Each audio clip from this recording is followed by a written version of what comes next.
Hey guys, it's Monica. Welcome to my channel where we talk about everything related to making money and saving money. Today I have my husband Nick with us and we're going to talk about how to make a lot of money selling at flea markets. So Nick, if you want to talk about how you got started doing that? Hello, I've been selling at the flea market since I was 14 years old. I used to ride my bike and sell hemp jewelry out of my backpack, and that's how I started. So I know a lot about flea markets. I know what to do and what not to do. I've made my mistakes as well, and the flea markets has had its up and downs through the years. It depends on the economy and what people are interested in. And you know, every year you have to keep up with it because it does change. Okay, so the other day we went to the flea market and we made $660. So we had to take $40 of that out. So we technically made $620 because we paid, we've got two spots, which were $20 each. So it's $40. So we made $620 in one day selling at the flea market. And I'll show you a little clip in a little bit of the type of stuff that we sold and how we were set up. But here are a bunch of tips if you want to start selling the flea market. The first thing is to do your research. So we have several flea markets by us and they're open different days. Some are open on Thursdays, some are just the weekends, and just, you know, go and see what sells. See, you know, talk to the vendors, talk to them how much they make, what type of stuff is selling. You know, some flea markets, like the one that we went to on Thursday, a lot of stuff that does well there is glassware. We know a lot of people go there. When we take that same stuff to a different flea market on Saturdays, that stuff doesn't tend to do as well. Usually it's the clothing. Yeah, it depends on the demographics. Each flea market, depending on the day, brings different crowds in. During the week, like by us a Tuesday and a Thursday markets, usually a lot of antique dealers go there and they buy stuff for their stores or for other flea markets during the weekend. And I tend to sell to a lot of vendors on those days over, you know, regular shoppers. Okay, so tip number 2, location. So when we went to the flea market, we had to get there really early. We got there at like 5 a.m. because the way they do it is you wait in line and then they assign you to the different tables. That's only if you're a daily vendor. You could also rent monthly and you get a set spot, but it depends on your schedule and your work, you know, outside. Yeah, and definitely depends on the flea markets by you. Everyone has like a different setup and how they do it. Some, like you said, they just, whoever first gets to pick the spots. Other times, like you said, if you book ahead of time, they usually give you preference on location. So if you can pick a location, or if you get there early and they give you a choice, definitely pick a spot that's close to the entrance and the exits, because that tends to be where the most foot traffic is. For us, by where the food vendors are is also a great spot because people go there early or go around lunchtime. Definitely in the summertime, when it's really hot, they'll go and take a break, and then when they come out. So that's the thing that you need to look at. And the restrooms, you know, for yourself and for the customers, there's always people going, so you always have a high traffic by the restrooms. Hi guys, so here we are at Columbus Flea Market, New Jersey, and today my husband and I came here at 5 a.m. to sell stuff. My husband actually let me sleep in a little early, but we came early so we could get a good spot because they keep all the vendors staggered. They don't want us right next to each other because of the coronavirus. But we came here and we made, haven't counted yet, but we're probably over $500 that we made today. So coming to the flea market is a great way to make some extra cash, and I'm going to show you some of the stuff that we sold. Some stuff that you might think is junk or garbage, and that's the stuff that we sold today, which is crazy.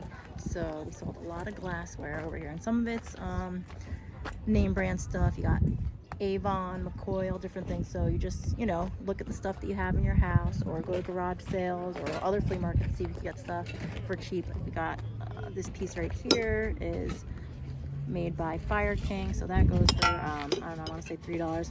My husband prices most of that glassware stuff out, but he says to me basically the bigger stuff is more money usually, and the smaller stuff I sell for cheaper. I got some milk glass over here too, sold a few pieces of that too.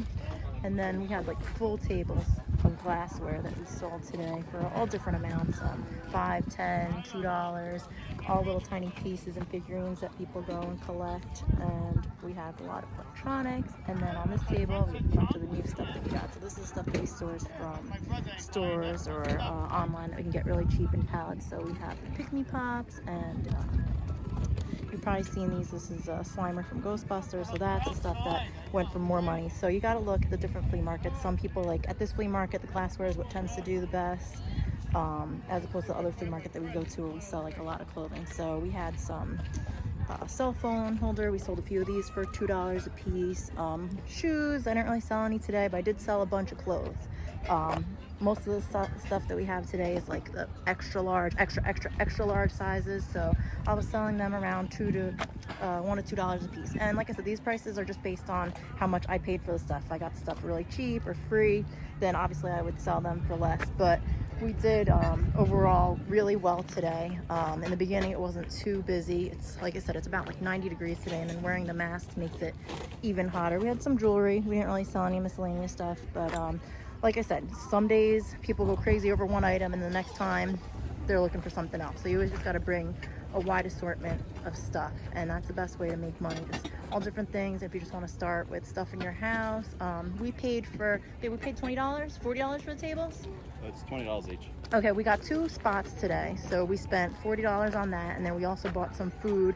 They have an Amish market and a fruit market, so I probably spent about $20 on that. I got us 2 sandwiches, a pumpkin whoopie pie, some stuff like that. So that's also stuff that you want to take into account. I mean, if you want, you could definitely save money by bringing your own food. We definitely brought our own drinks and stuff because, like I said, it's super hot out today.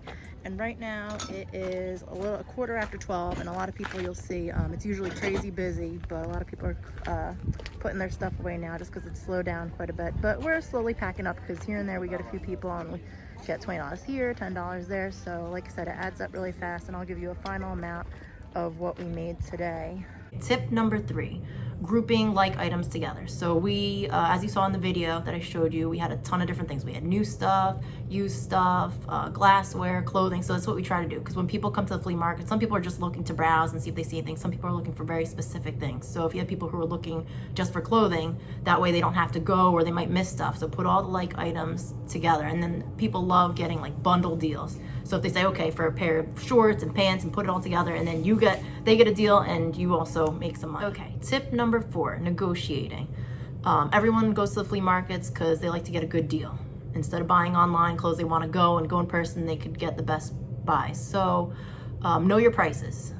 If you have a shirt that you bought and you want to resell, if you paid $5 and you know you want to sell it for $10, you know what's the lowest that you could sell it for. So people like to get a good deal. So if they say, you're selling a shirt for $10 and they say $2, obviously you don't want to just get mad and be like, okay, no, I'm not going to sell it to you. You go back and forth until you come to an agreement. And if not, you're just friendly with the person and they move on to the next vendor. The key is to keep them into the negotiation. You don't want them walking away. And even when they walk away, you could yell out a price. I do that sometimes just to have them come back in. Or sometimes if I don't really want to negotiate on a price and there's like items, I'll say, oh, have that product for $8, but I'll give you this included for free, or a discount on both. Or, I try to always keep the customer involved and feel like they're getting a good deal.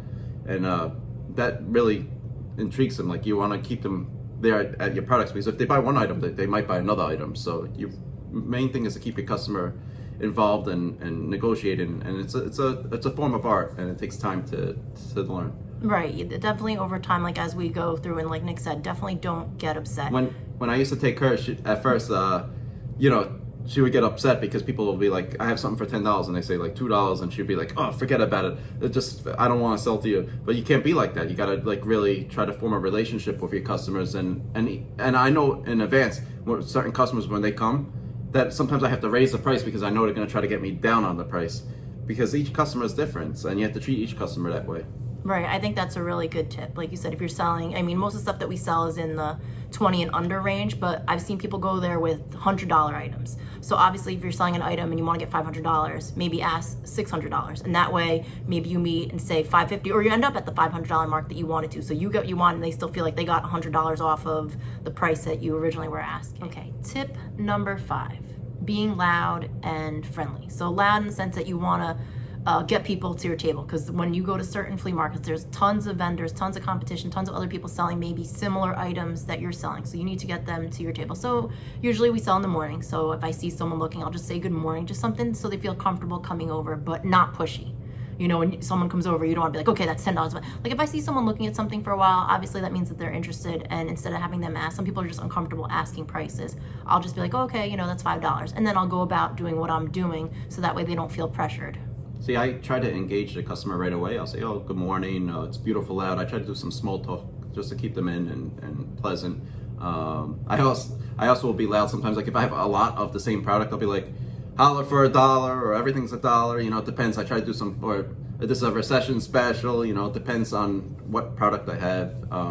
If I have a lot of something, I could really push it and be loud. But I try to be fun. You know, I don't ever try to attack a customer and be on top of them 24/7. I just want to make sure they know what product I have and that they you know, they could buy it. The next thing is I don't really play music or have anything loud obnoxious like that. Everyone has different tastes in music, so sometimes that draws them away actually. I don't use like a megaphone, or I just try to really engage the customer, get them into see what I have and get them to buy something. And once I have like a few customers in my area, usually more customers will build up and it draws a crowd, and that's what you want to do. You want to draw a crowd. Once you have a crowd, people buy. Even if it's not a good deal, they think it's a good deal, and that's the main thing. Right, definitely creates excitement. And we had that when we went on Thursday, where we'd have lulls where there would no be around, and then all of a sudden you'd have 2 or 3 people, and then more people would come because like, oh, obviously they have really good stuff. Going back to what Nick said about music, so I think it depends. Like, obviously if you're selling CDs, you're gonna have music playing because you want to draw people in and see what you've got. Or if you have just like soft music, and everyone's different. Like you said, some people like the loud, fun music, and it all depends on what you're saying. You're selling. So I think definitely try stuff out.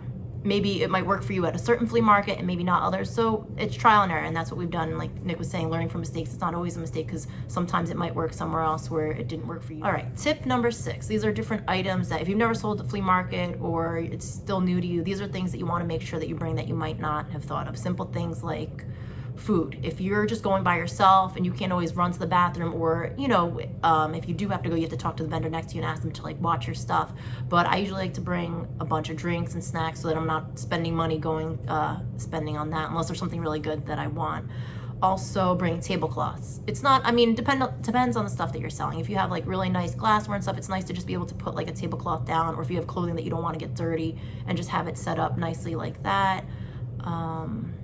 The other thing you want to bring, packing materials, if you have a lot of glassware so that people can carry it, bags, because some people won't buy things if you don't. I've had people say like, oh, you don't have anything for me to carry it in, and if they're walking through the flea market, they'll just pass up the deal just because you don't have something for them to carry it in. So those are things that you want to make sure that you bring. Folding tables. Call your flea market, ask how many tables you get per spot. A lot of flea markets are 1 table.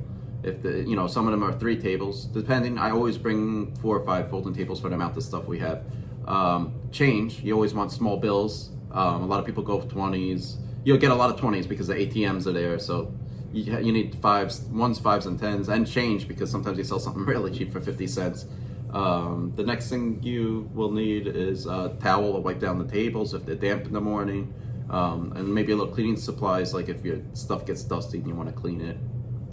Maybe talk about like the tent or umbrella, like definitely in the summer months. It gets really hot, and the other day we were going to put up our tent, but that didn't work out for us. But people just go with like a little chair for you to sit if you don't have anywhere to sit, if it's a long day. You definitely want to have somewhere where you could sit and be comfortable and out of the sun, so you could just put up a little umbrella that hooks up to the chair or a tent. If you don't have any coverage, you try to figure out which way the sun sets and go the opposite way, so the sun's always to your back and not into your face, and your vehicle will create a shade as well. I have to do that frequently because I forget my coverage. But the other thing you want to mention is too, certain flea markets charge you more if you have a tent. Yes, they have to pay insurance for certain things. So for us, if we were to get a spot, normally the spots are $20, and I think you have to pay like $10 extra. It depends. In one flea market, you pay $15 extra for the umbrella. In the other flea market, you need your own liability insurance and a proof of liability to have the umbrella. So it depends on each flea market. You really need to go into, all their websites will say what you need as a requirement as a seller. Some of them you need a seller certificate if you sell new products. That's something to think about too, because you can get checked at the flea market. Right, so definitely check out their website or their Facebook, because a lot of vendors or people that are going to buy there will post, and that gives you a good idea of what is selling or different tips or when it is busiest. So definitely look on that. Other little things to think about bringing is, go ahead. Paper and like markers and tape, just in case you want to make signs of any sort. Sometimes I do that if I have like a lot of the same product. I'll make like a sale sign with the amount that I want to sell the product for. Right, sunscreen now, because it's getting really hot, so you don't want to get burnt. If you start selling in the cooler months, then you might want to bring like hand warmers, things like that. And if you sell a lot of sunglasses or clothing, maybe bringing in a mirror so that people could see what they look like, and that might help drive the sale. All right, tip number 7, labeling and making signs. So we have different views on this one, but I will say that, for the amount of stuff that we have, we don't put a sticker on every single item. It's just way too time consuming and not worth the time and effort. I think for a lot of people who are introverted, there's a lot of us that go out to the flea market, maybe don't want to ask for prices. So maybe having a table where everything's $5 or $10, if you have all the same items. Like if you saw in our video, we had some of all the slime kits or something like that. If we wanted to, we might put a sign that says all slime kits, $7. So that way people know, and people will still ask and negotiate, and that's fine. But that way, some people might go passing by and they might say, oh, okay, it's probably too expensive. But if they see, ooh, $5, $7, they might come over and be drawn into the table because it's such a cheap deal. So if you have a lot of the same stuff, I would say maybe put some signs out. And like I said, test it. At garage sales, some certain things get, when they label, people like that, and other things are like, oh no, they're not gonna. If you label everything and you have everything overpriced, people are going to look at a few things and be like, oh, too expensive, and then just go to the next table. See, I only really label mostly new products or products of the same type, so it's the same thing, because I really like to engage the customer, and I always try to make like a story for everything, or talk to them about what they collect, because I sell a lot of used stuff. Lately I've been selling a lot of glassware because that's what I acquired, and the glassware, each piece has like a different brand and type, and I'm pretty familiar with it, so I start to talk to the collectors about it, and then once I start talking to them, I could bring up prices, and they we go back and forth, which if I labeled each item, they would not like that. They don't want to see a tag. They want to talk to you, and they want to talk about the things they collect, and that's how I go about like most of my used stuff or antiques. The new product, like if I have all brand new clothing, I usually set up a whole section like a $5 or $10, and I still negotiate on price, but it's the antiques I treat differently. The antiques, the customer is a different customer completely. That's how I feel, at least. Right, so definitely just try it out. If you want, bring some signs, bring some markers, some tape, and then when you're there, if you're not getting sales, put it maybe on certain items and not others, and see if it brings people in. Yeah, that's what I do. When I'm bored, I'll start signing things, or that's why I always bring up paper and marker, pen, and I make creative signs sometimes.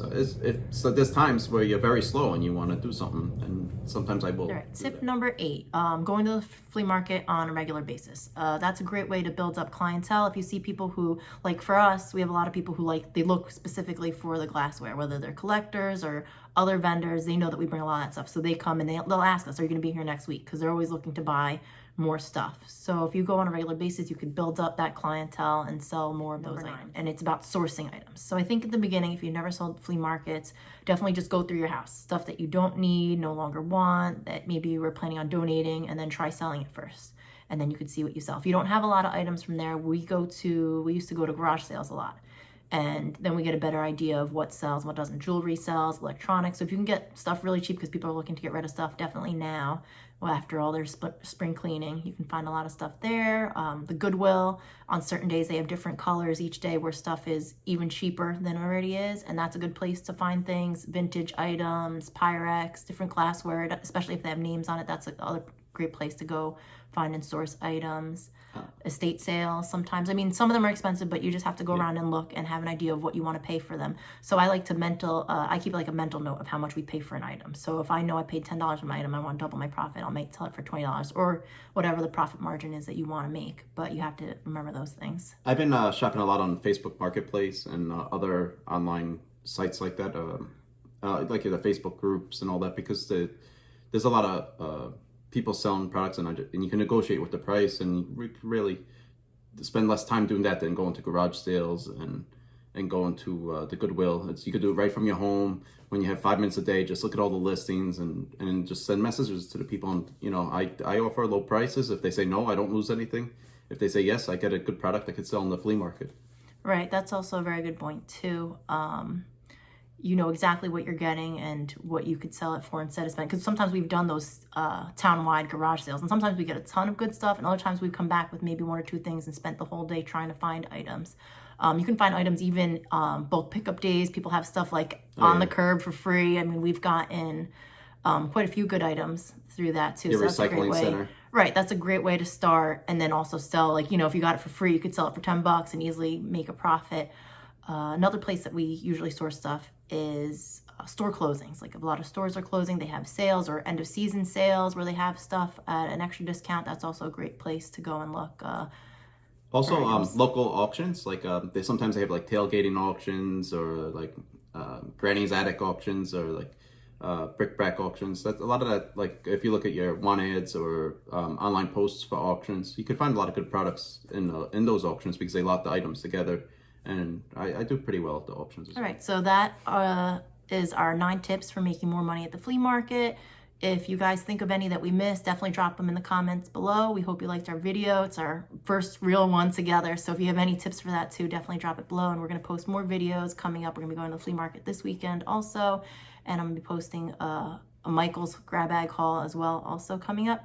So if you liked our video, like and subscribe, and we'll talk to you guys soon.